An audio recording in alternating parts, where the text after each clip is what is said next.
still run for my mom, I still run for my friend Kevin, and just being connected into this community where there's so many different people, so many different stories of why they run.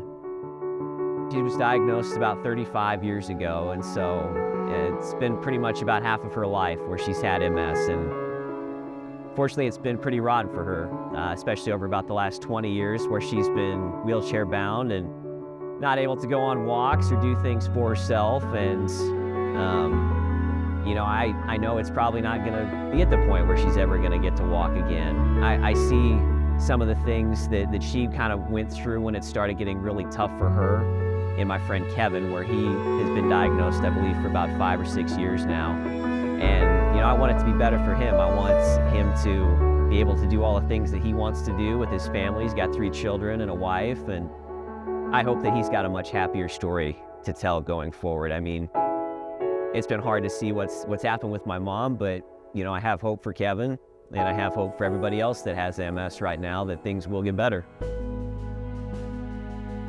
I was going to go run the Fargo, North Dakota full marathon, and fortunately I kind of rolled my ankle, slipped on some ice, and ended up fracturing my right ankle on both inside and outside, and having a dislocation of that ankle as well. So that's just trying to cram in all the training into, I essentially had, since I've been able to run again, it was early April, so about 2 months. So trying to cram that training into essentially only 1 month, because that first month of April was basically just learning how to run again. When I told people, I could kind of sense there was that skepticism, and so it's not that I wanted to prove people wrong and that I could do it. It's just that I wanted to, the people who did believe in me and thought that I could do it, I wanted to prove them right. And so I think that's just a better way to live, and it's more fun that way. I knew that this was going to be hard, but what got me through those couple of months was knowing that my injury was just temporary. For people that have MS, like my mom, I mean, it's not temporary.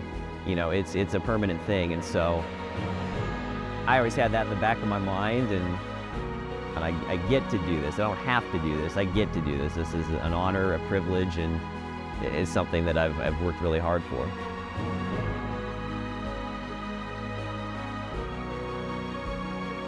The way treatments have progressed, and the more that we know about MS now than maybe 20 years ago, that will hopefully be in his favor. I really hope, I hope so, and I have hope, and I know he does too.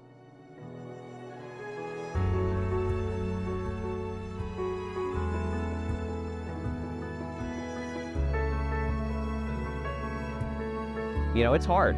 It's a lot. It's emotionally difficult. It's physically difficult, but as this organization has come to represent over the years, we can do hard things. We run to serve others, and I've really adopted that into my life. I've tried to take that, not, just in terms of running, but in terms of what I do professionally and do personally. And the saying I always go back to is, the hard is what makes it great.